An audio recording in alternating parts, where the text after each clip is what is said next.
Don't buy an e-bike on pre-order from a company without a proven track record unless you're ready to lose everything. Because right now, e-bike companies are going bankrupt left and right, and customers are getting burned. Hello, beautiful people. I am the Electrified Latina, and I just posted a video on the bankruptcy of e-sales, and shortly before that on Juice Bikes.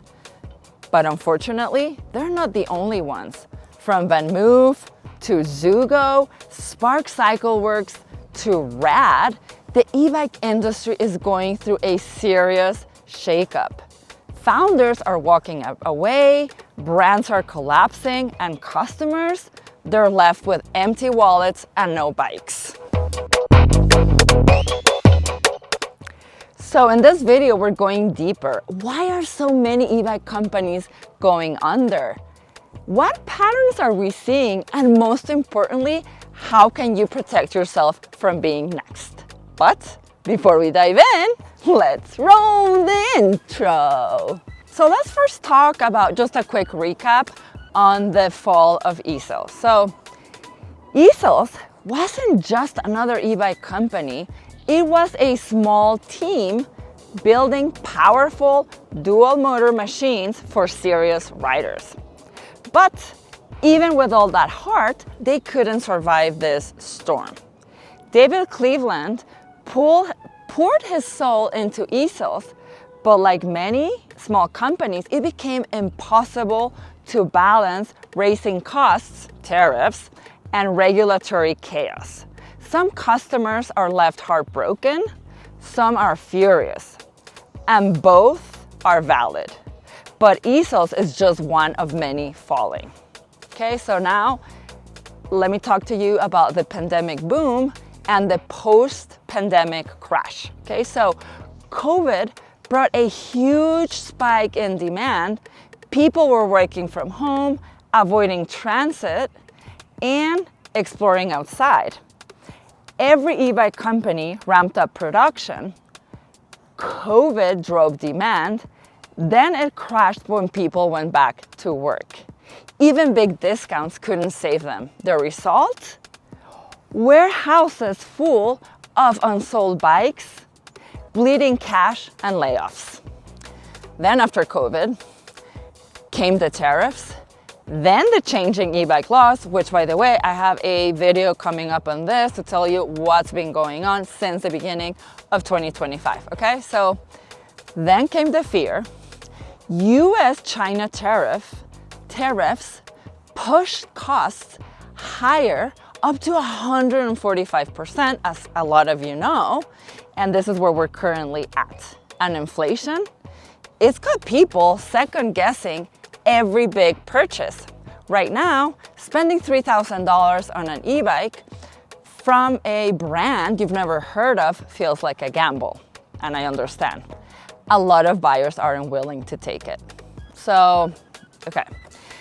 On top of everything else, now we've got tariffs, import duties on Chinese e-bikes, and components are already raising prices. Brands are under pressure, buyers are hesitating, and an e-bike that costs $1,700 today could cost hundreds of dollars more in just a few months. So yeah, buy smart, because the longer you wait, the fewer options will be left. Just like with phones or computers, the e-bike industry is consolidating. At first, early adopters wanted something new and exciting, but now most buyers just want something safe and reliable. And that usually means going with a big brand. One of my viewers put it perfectly.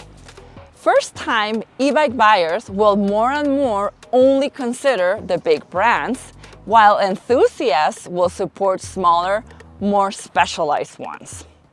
Okay, so what went wrong? Let's talk specifics, okay? So, because this wasn't just one or two companies, it's been a domino effect, and every brand that's fallen has its own story.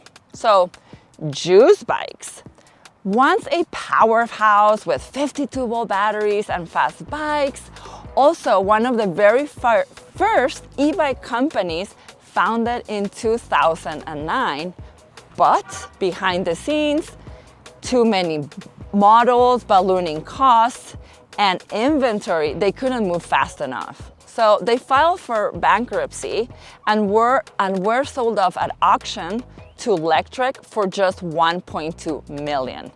One of the biggest names in the game, poof, gone. Another company, Van Move. Beautiful bikes, but terrible support.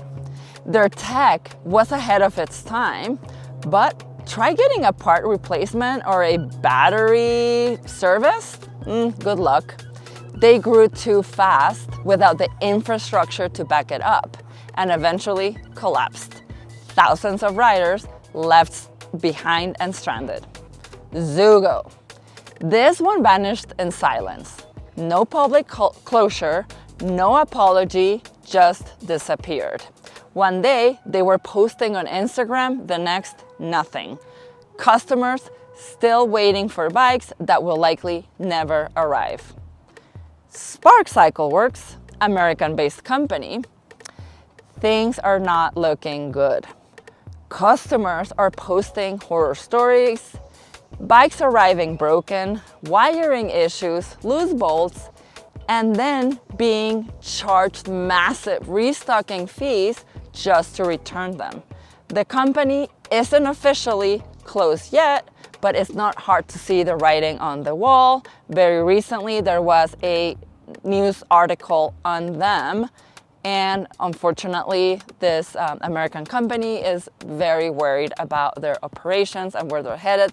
They had huge overhead costs that, and then add the tariffs, is just like not realistic at this point from what I heard. Okay, so then Rad Power Bikes, the most mainstream brand of them all, and even they are struggling.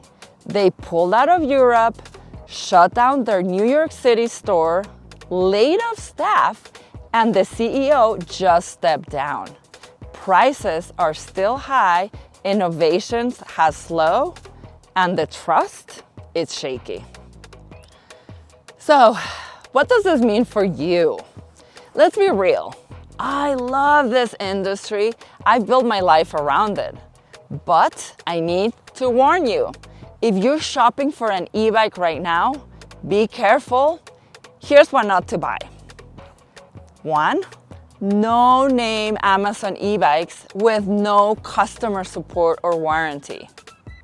No e-bikes under $1,000 unless it's the XP Lite at $799.